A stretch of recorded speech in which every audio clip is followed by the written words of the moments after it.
Materi berikutnya yaitu pemeriksaan dan verifikasi. Apa itu pemeriksaan? Pemeriksaan itu kegiatan untuk memastikan kepatuhan dari wajib pajak. Pemeriksaan itu adalah kegiatan untuk menguji kepatuhan pemenuhan kewajiban perpajakan.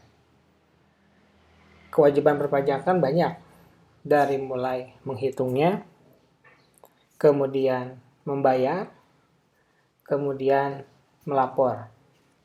Itu diantaranya. Kemudian tujuan pemeriksaan. Tujuan pemeriksaan itu hasilnya nanti ada 2. Yang pertama, hasil dari pemeriksaan itu adalah surat ketetapan. Yang kedua adalah rekomendasi.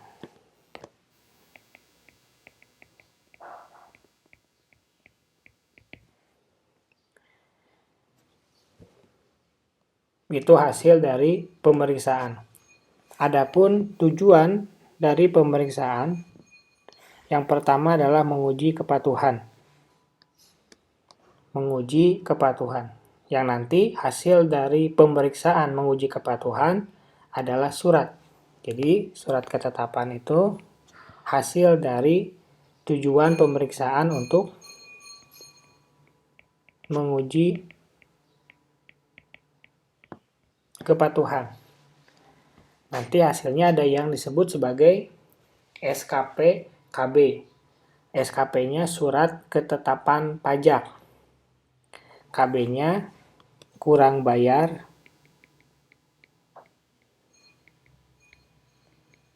Kemudian ada SKP LB. LB-nya lebih bayar.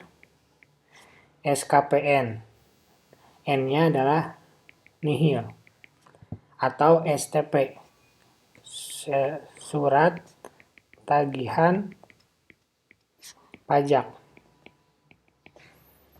Kemudian tujuan pemeriksaan yang kedua yaitu tujuan lain. Artinya ada yang ingin diungkapkan atau ada yang ingin dilakukan pemeriksaan. Hasil dari tujuan pemeriksaan yang tujuan lain adalah rekomendasi.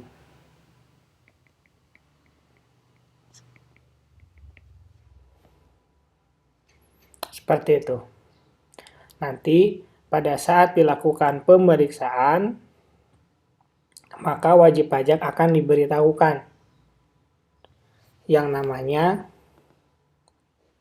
pemberitahuan SP2, surat perintah pemeriksaan. Nanti di sana tertulis kita itu akan diperiksa dalam hal apa? Apakah dalam hal kepatuhan atau dalam hal tujuan lain. Seperti itu. Kemudian ruang lingkup. Ruang lingkup itu dibagi menjadi 2. Ruang lingkup pemeriksaan.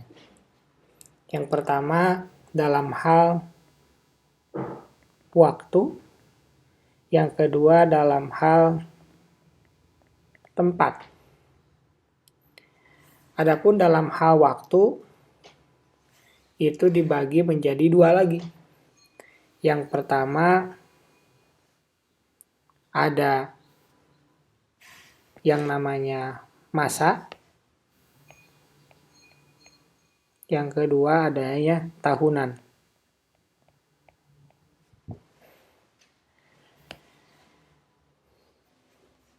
Kalau masa atau bulan itu bisa 1 bulan, bisa beberapa bulan. Contohnya adalah masa untuk PPN, masa untuk PPNBM, dan lain sebagainya. Kemudian yang kedua yaitu ruang lingkup dalam waktu yaitu tahunan. Nah, kalau tahunan itu bisa 1 tahun, ya, bisa 1 tahun, bisa beberapa bagian dari tahun tersebut. Ya, kalau tadi ini bisa 1 bulan, bisa beberapa bulan. Kalau tahun bisa 1 tahun, bisa juga bagian dari tahun. Seperti di sini dikasih contoh bagian tahun pajak, yaitu bulan April sebuah perusahaan dibubarkan dan dilikuidasi bulan Agustus. Maka pemeriksaan tahun tersebut hanya bagian tahun pajak, yaitu Januari sampai dengan Agustus. Kenapa? Ya karena bulan September, Oktober, November sampai Desember itu sudah tidak ada lagi perusahaannya, kan udah dilikuidasi. Likuidasi itu artinya di bangkrut ya. Likuidasi itu istilahnya bangkrut. Atau sudah dijadikan uang lagi, dilikuidkan. Seperti itu. Kemudian berikutnya tentang kriteria pemeriksaan. Kriteria pemeriksaan itu ada yang namanya pemeriksaan rutin, ada yang namanya pemeriksaan khusus.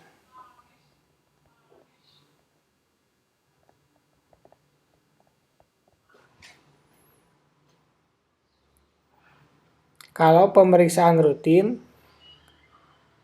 itu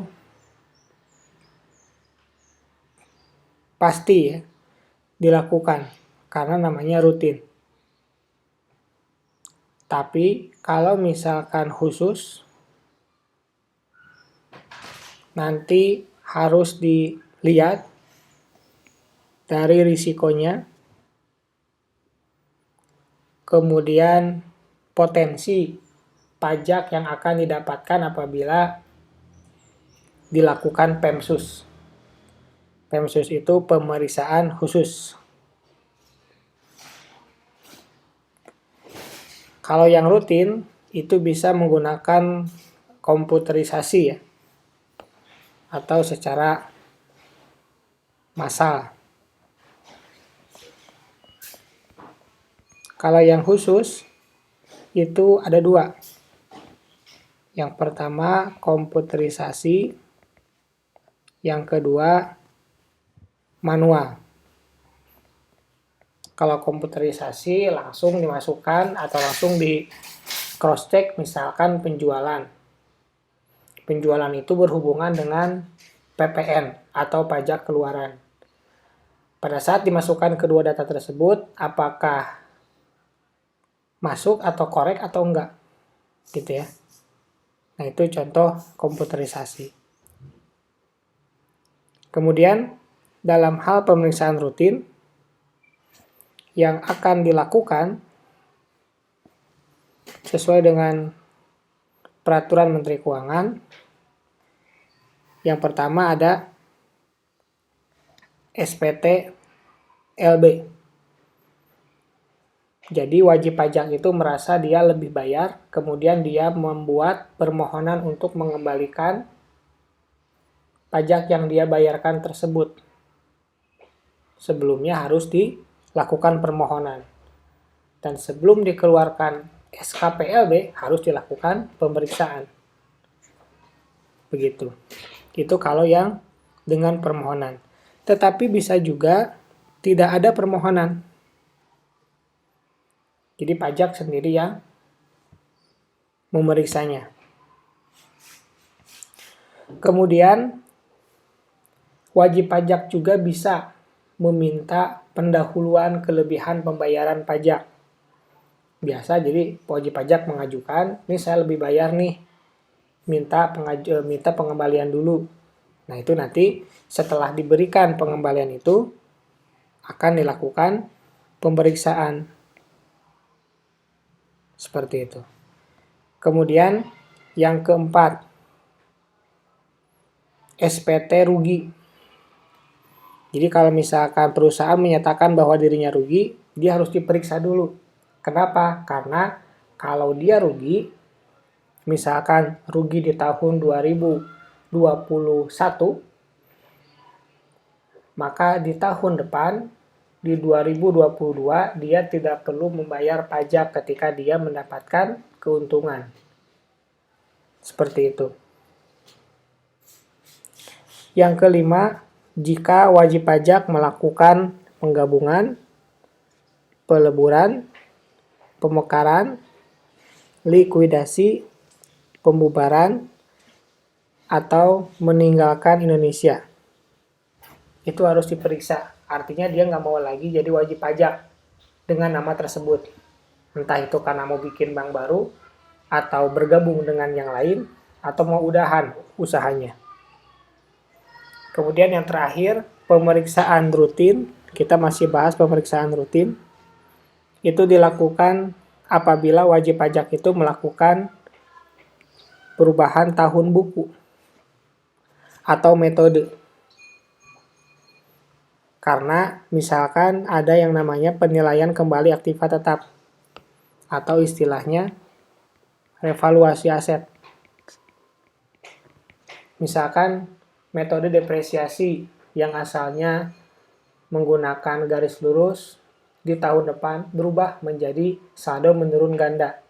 Nah, itu akan diperiksa oleh wajib pajak. Karena itu akan mempengaruhi penghasilan kena pajak di tahun sebelumnya dan tentu di tahun ini. Seperti itu. Kita lanjut ke jenis pemeriksaan. Jenis pemeriksaan ini sebagaimana dibahas sebelumnya termasuk ke dalam ruang lingkup pemeriksaan tempat. Jadi kalau waktu ada masa dan tahunan, kalau tempat itu yang pertama ada yang namanya pemeriksaan kantor, ada yang pemeriksaan lapangan. Meskipun namanya pemeriksaan lapangan, tapi pemeriksaannya dilakukan di kantor ya, di KPP. Bedanya apa? Bedanya kalau misalkan kantor itu WP-nya tidak ada. Tidak diundang. Kalau lapangan wajib pajaknya ada. Datang gitu ya ke kantor. Seperti itu.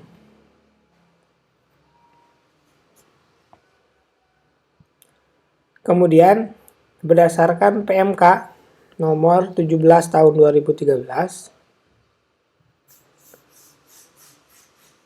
wajib melakukan pemeriksaan kantor. Gitu ya.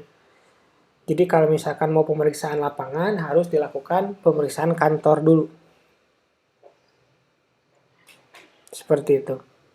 Apalagi ketika wajib pajak mengajukan restitusi.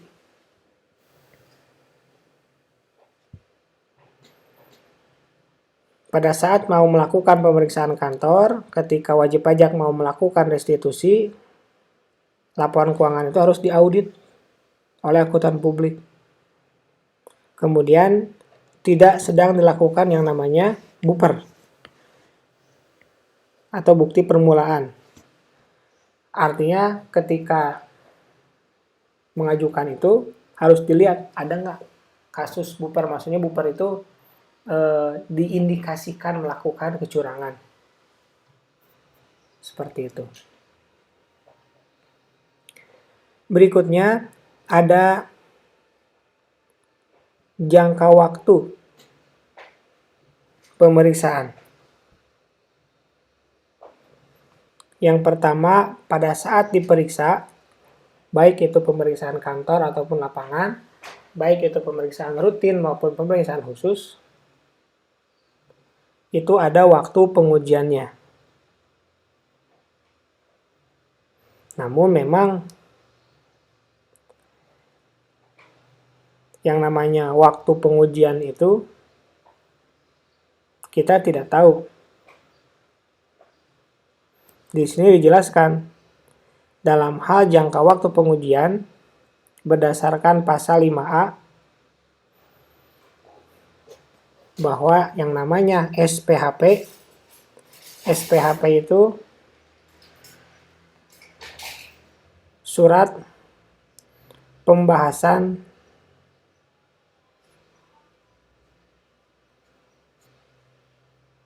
hasil pemeriksaan. SPHP itu harus disampaikan dalam jangka waktu 7 hari.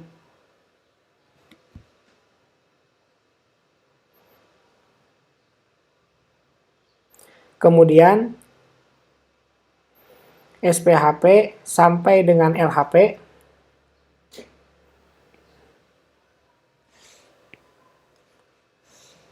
paling lama 1 bulan. Dengan demikian, total jangka waktu pemeriksaan lapangan menjadi 4 bulan plus 4 bulan plus 7 hari plus 1 bulan pembahasan. Jadi total 9 bulan lebih. Tapi di pasal 5 itu paling lama 8 bulan. Nah, ini terdapat kontradiksi. Ya kita anggap saja ya 9 bulan.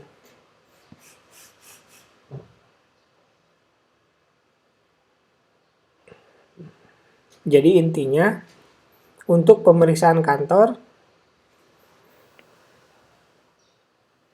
akhir bulan ke-4, pemeriksaan lapangan akhir bulan ke-8 atau ke-6. Gitu. Kecuali nanti ada perpanjangan.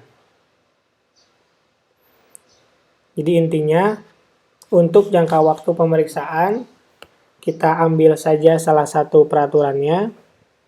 Ketika ada pemeriksaan kantor, maka maksimalnya itu selama, yang paling lama aja ya kita ambil, yaitu 6 bulan. Tapi untuk yang lapangan, kita anggap 8 bulan.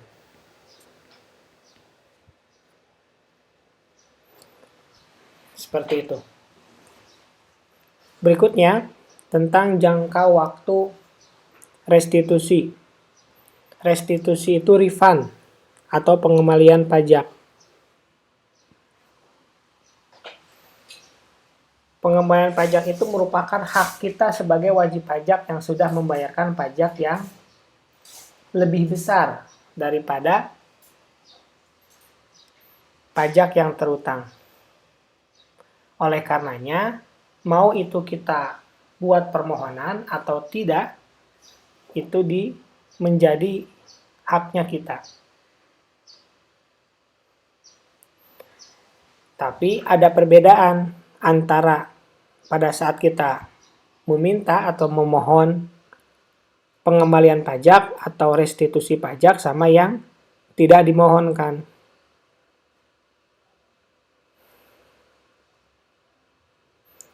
Jadi bedanya kalau kita punya kelebihan pajak, kita bisa meminta atau memohon, atau kita tidak memohon. Kalau memohon, kita harus dilakukan pemeriksaan. Kemudian waktunya paling lama 12 bulan. Seperti itu.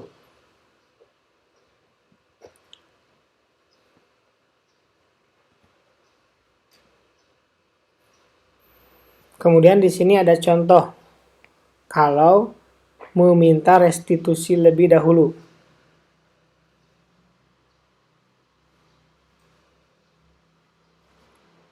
Permohonan restitusinya misalkan tanggal 4 Juni. Ini permohonannya.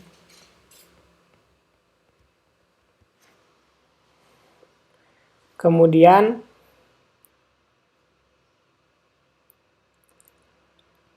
pajak itu atau Dirjen Pajak harus melakukan keputusan atau membuat keputusan paling lama 12 bulan, berarti Juni sampai dengan paling telatnya tanggal Juni juga ya, 3 Juni 2013 tahun depannya.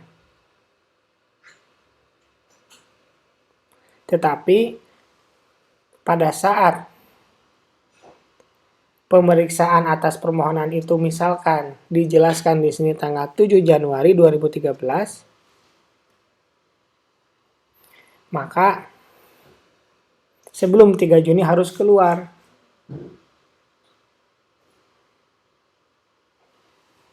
Jadi sedangkan pada saat melakukan pemeriksaan ada jangka waktunya sebagaimana yang sudah dibahas di sebelumnya. Jadi kantor 6 bulan, lapangan 8 bulan. Itu bagaimana ya?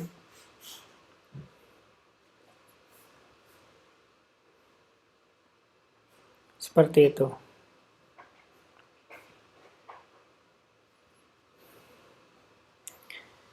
Intinya, untuk yang restitusi itu, kita bisa mengajukan permohonan, kemudian kita akan mendapatkan hasil keputusan permohonan itu paling lama 12 bulan. Apabila kita tidak memohon, kita akan mendapatkan SKP LB itu paling lama 5 tahun. Karena daluarsa pajaknya. Daluarsa pajaknya. Maksudnya kasus pajaknya. Jadi daluarsa kasus pajak itu bukan tidak selalu merugikan kita, tapi bisa juga menguntungkan kita. Seperti itu.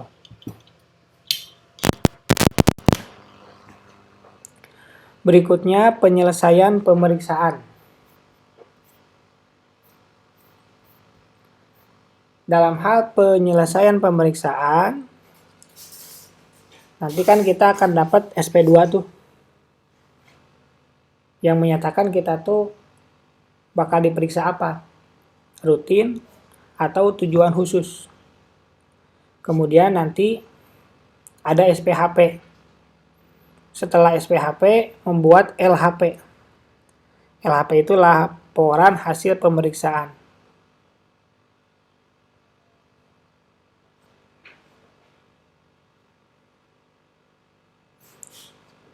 Nah, itu dalam hal penyelesaian pemeriksaan.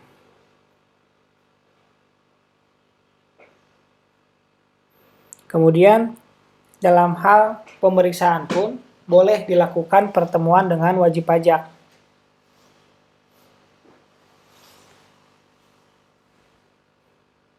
Bisa dalam hal pemeriksaan lapangan maupun pemeriksaan kantor. Biasanya, kalau pemeriksaan kantor itu tidak bertemu dengan wajib pajak ya, tapi mungkin dihubungi secara di telepon atau apa gitu ya. Kalau pemeriksaan biasanya dihadirkan untuk mengkonfirmasi atau memberi tahu atau hal-hal yang lain yang diperlukan ketika dilakukan pemeriksaan. Pada saat wajib pajak diminta datang ke kantor, maka kita sebagai wajib pajak itu mempunyai hak untuk mengetahui hal-hal sebagai berikut. Pertama, alasan dan tujuan pemeriksaan. Kemudian, apa hak dan kewajiban kita selama pemeriksaan. Kemudian, kita juga harus diberitahu tentang hak wajib pajak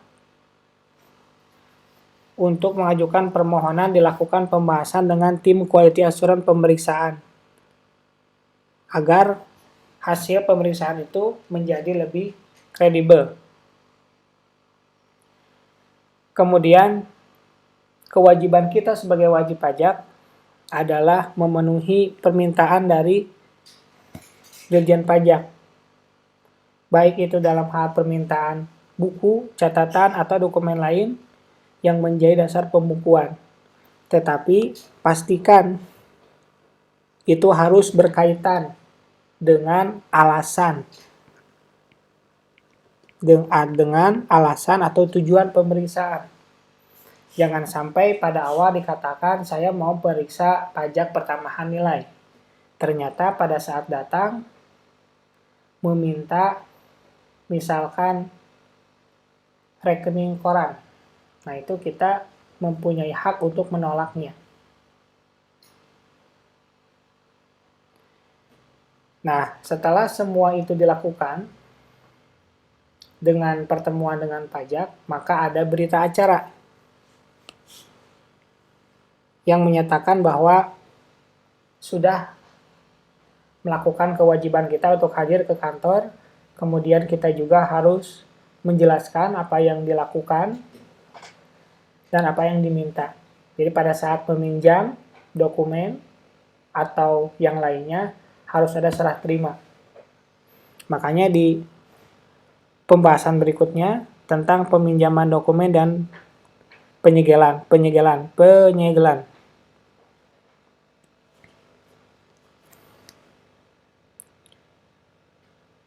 Peminjaman dokumen itu harus segala sesuatunya dicatat. Dan termasuk dokumen juga adalah yang dikelola secara elektronik. Bahkan bukan cuma dokumen. Dalam hal benda-benda lain yang dapat memberi petunjuk dalam pekerjaan bebas wajib pajak juga bisa dijadikan sebagai alat untuk menjadi bukti. Seperti itu. Seperti contoh, misalkan ada wajib pajak yang tidak melaporkan penghasilannya atas suatu penghasilan dia. Misalkan dari pekerjaan dia sebagai ahli gigi. Untuk membuktikan bahwa si wajib pajak itu punya penghasilan dari pekerjaan dia sebagai ahli gigi, maka dilihat ternyata di sana ada misalkan gigi palsu, kemudian ada catatan-catatan yang menjadi pasien dia selama ini. Nah, itu termasuk ke dalam alat-alat bukti yang memberikan petunjuk tentang kegiatan, usaha, atau pekerjaan bebas dari wajib pajak. Oleh karenanya, apabila diperlukan, semua benda yang menyangkut hal itu bisa dilakukan penyegelan. Kapan dilakukan penyegelan? Apabila wajib pajak itu melarang fiskus. Di sini tidak memberi kesempatan kepada pemeriksa untuk memasuki. Entah apa alasannya wajib pajak menghalang-halangi, tetapi apabila hal itu terjadi, maka wajib pajak fiskus, pemeriksa boleh melakukan penyegelan. Atau yang kedua, bahkan menolak hal-hal yang diminta oleh pemeriksa. Baru boleh disegel. Atau yang ketiga, pada saat pemeriksa datang ke kantor, ternyata wajib pajaknya nggak ada. Entah kabur, atau entah memang sengaja diundur-undur, boleh dilakukan penyegelan agar tidak terjadi penghilangan alat bukti. Seperti itu. Tapi pasti yang namanya penyegelan itu hanya ada dalam pemeriksaan lapangan. Jadi pemeriksaan lapangan itu kadang dilakukan di kantor, kadang juga di tempat wajib pajak itu berada jika diperlukan.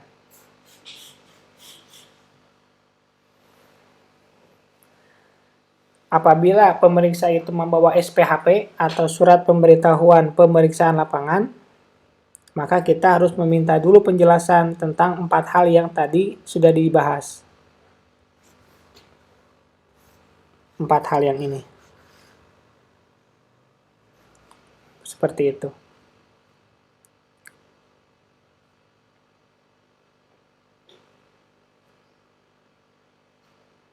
Berikutnya permintaan keterangan. Untuk permintaan keterangan itu bisa dilakukan yang berasal dari wajib pajaknya sendiri yang tahu tentang transaksi atau dari pihak ketiga. Pihak ketiga itu misalkan vendornya atau konsumennya untuk mengkonfirmasi suatu transaksi. Atau jika diperlukan mungkin saksi ahli. Apabila transaksi seperti ini, wajar nggak sih nilainya seperti ini? Misalkan seperti itu. Kemudian SPHP itu diberitahukan kepada kita sebagai wajib pajak, dijelaskan kepada kita sebagai wajib pajak. Kemudian tanggal dari SPHP itu menjadi awal penghitungan jangka waktu pembahasan. Seperti itu. SPHP ada, mulai argo waktunya. Sebagaimana dibahas di sebelumnya, bahwa dari SPHP ke LHP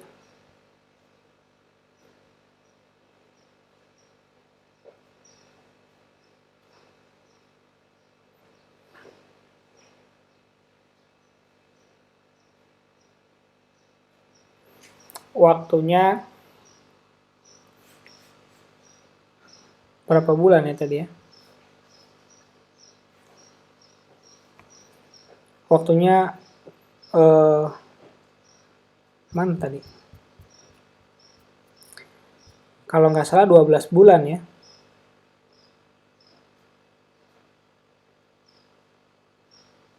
Seperti itu.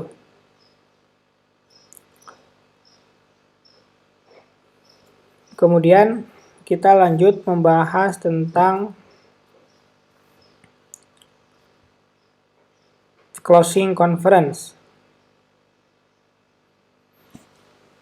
Jadi ya kalau kita udah dapat SPHP, maka kita juga harus mendapatkan closing conference. Dan kita sebagai wajib pajak wajib hadir dalam closing conference.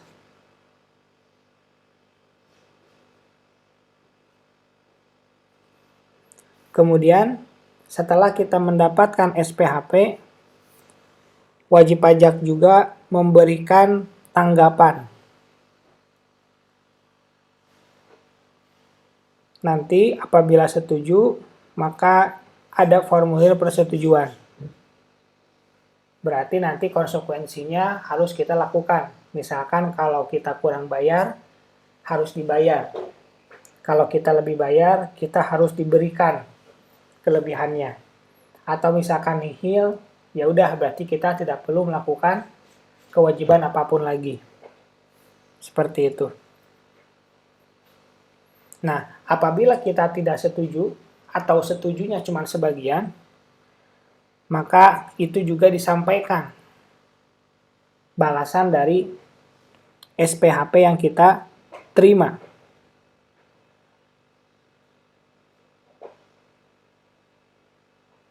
SPHP itu harus diberikan tanggapannya maksimal 10 hari kerja. Tapi apabila kurang dari itu boleh. Apabila lebih dari 10 hari dianggap tidak memberikan tanggapan.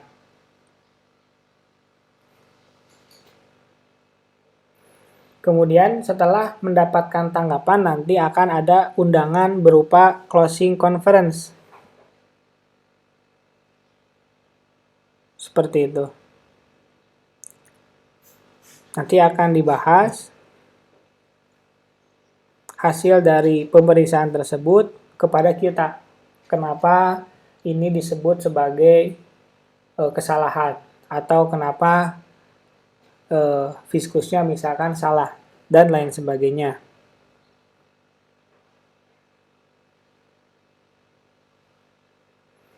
Nanti juga ada yang namanya tim quality assurance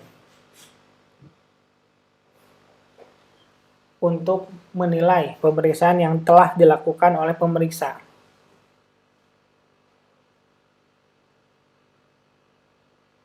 Tugas dari quality assurance itu ada 3. Yang pertama, membahas perbedaan pendapat antara wajib pajak dengan pemeriksa. Jadi sebagai penengah, jadi tim QA itu menjadi penengah dan dia harus sangat kredibel.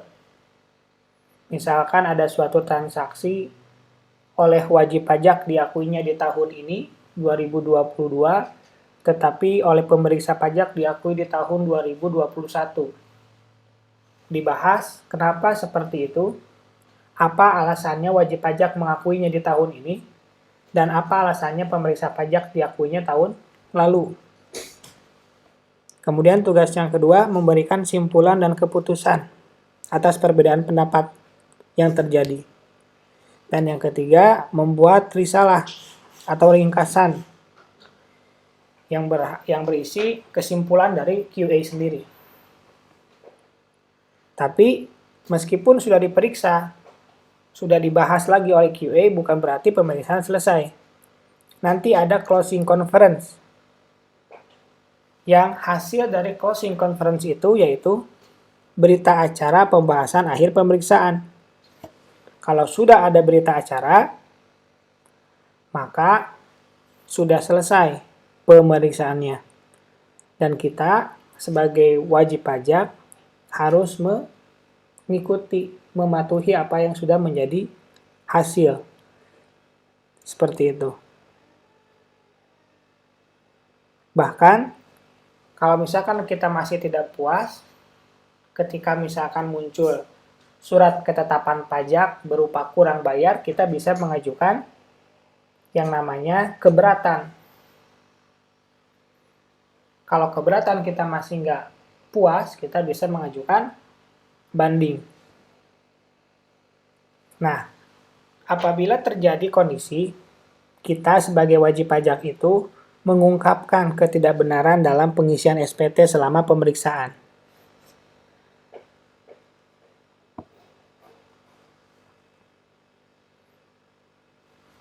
Tetapi, apabila kita melakukan hal ini, maka kita akan mendapatkan sanksi lebih tinggi sebesar 2%. Seperti itu. Kemudian berikutnya kita akan bahas usulan pemeriksaan ulang.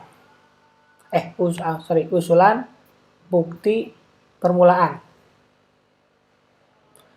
Ini dilakukan apabila adanya dugaan pidana di bidang perpajakan. Jadi kita sebagai wajib pajak tidak tahu apakah ada usulan buper atau enggak.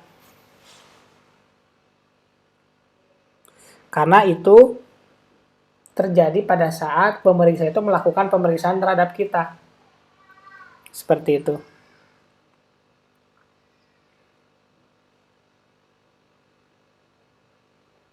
Nanti setelah kita tahu pemeriksa melakukan atau mengusulkan usulan buper, kita akan mendapatkan surat pemberitahuan.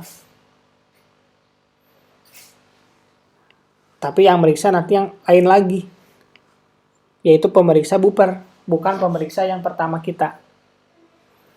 Yang keduanya surat pemberitahuan penangguhan pemeriksaan dan dari pemeriksa. Jadi tangguhkan dulu karena ada indikasi melakukan kejahatan.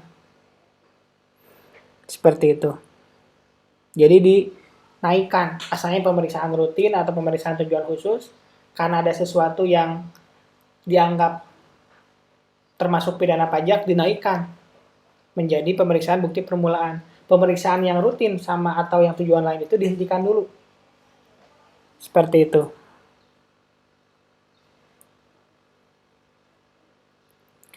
Kemudian bisa juga pemeriksaan ulang.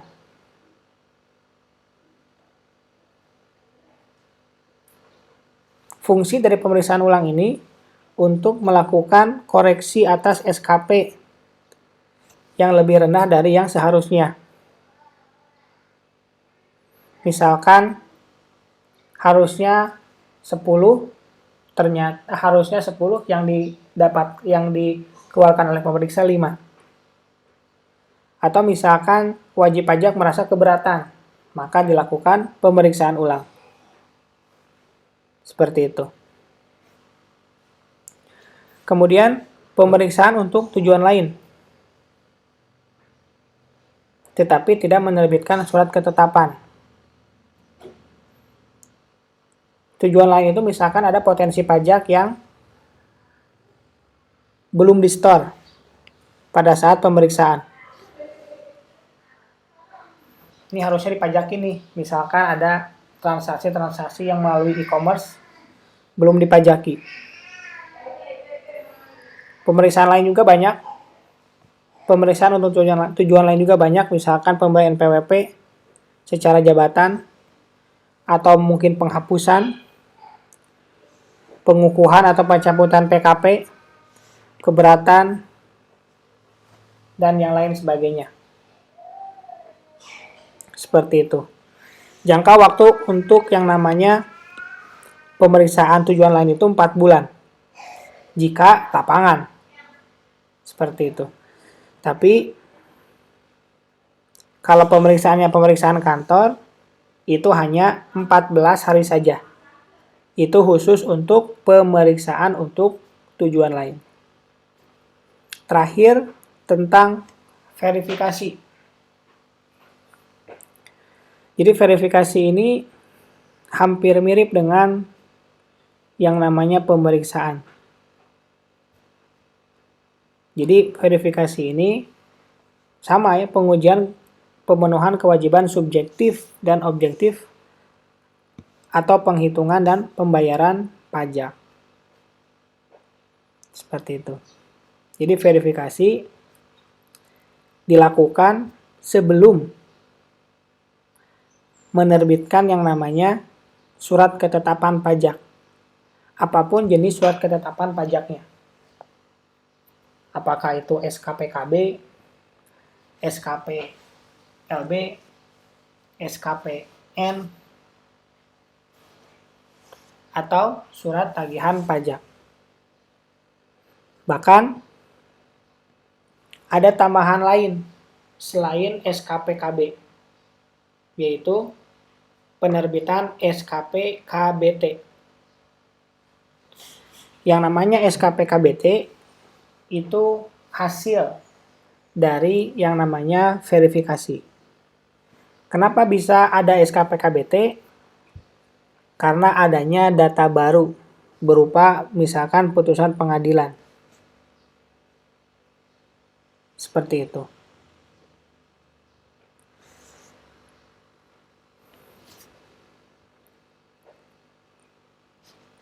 Di dalam verifikasi juga ada yang namanya pembahasan akhir. Namanya pembahasan akhir hasil verifikasi atau PAHV. Seperti itu.